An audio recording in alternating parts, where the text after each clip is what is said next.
But yeah, go ahead and pause it and we'll talk more about this. So question 2 is a question that we will answer on this video. So how much solar do I need is the question that will be answered in this video. So next slide. So you will need to open up a PG&E account with your account number and personal information. Once you open up an account with PG&E, you will log in with your username and password, and then this page should pop up in your browser. Then we will go on energy usage details. You will click on that one, and then the next page that looks like this should pop up. And just make sure that, I mean, it usually pops up with energy use and electricity already clicked, except for this one. This one's going to be monthly usage, I think, but we want it to be year view. And once that's checked, then we can scroll down, and the next page should look like, when you scroll down on this same page, this is what's going to look like. And so when you're scrolling on these bars, right, this table should pop up, and the only thing we care is about the energy use. So we're going to take these numbers and we're going to sum them up from February all the way to March. We only want 12 months here, we don't want 13. So we will do that on the next video. And this video, on your right hand side, this is Google Spreadsheets, but you can also use Excel and it'll work the same. Google Spreadsheets or Google Sheets and Microsoft Excel work the same way almost. And so on your right hand side, that's the information that I put, so that I'm not confused. I don't plug in the same values or values in different months. You want to make sure that all the values pertain to the months. So we'll go ahead and play this.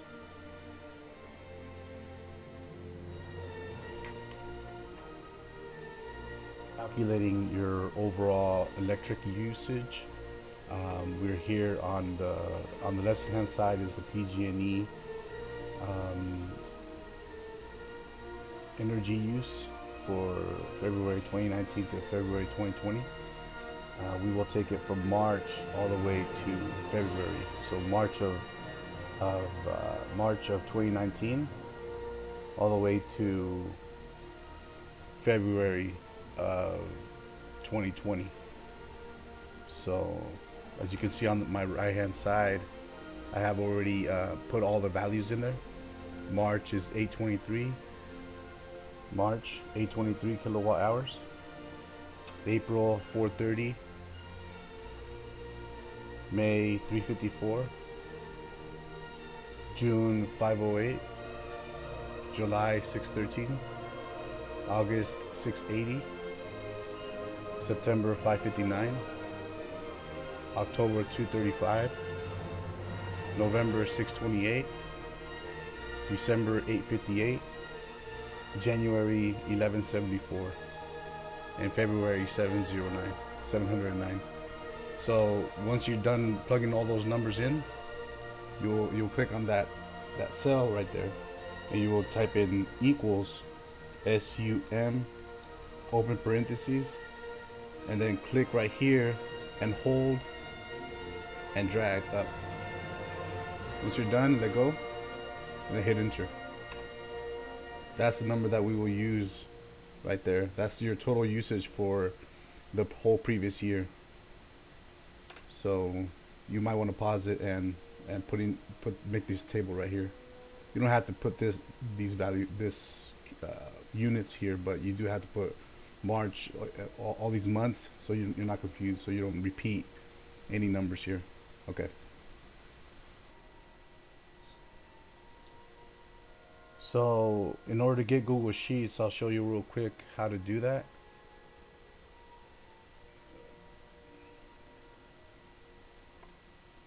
So Google Sheets is like this. So just open up a new tab, and then you go right here. You're logged in, right, to your account right here, and then you click right here, and then you scroll down, and you click Sheets,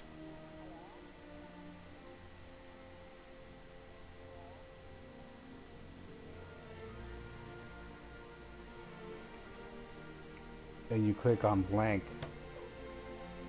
sheet, and this is the sheet that you'll have. So it works just like Excel, and it will help you do the calculation. And so let's go back to the slide. So this one is the system size calculation form.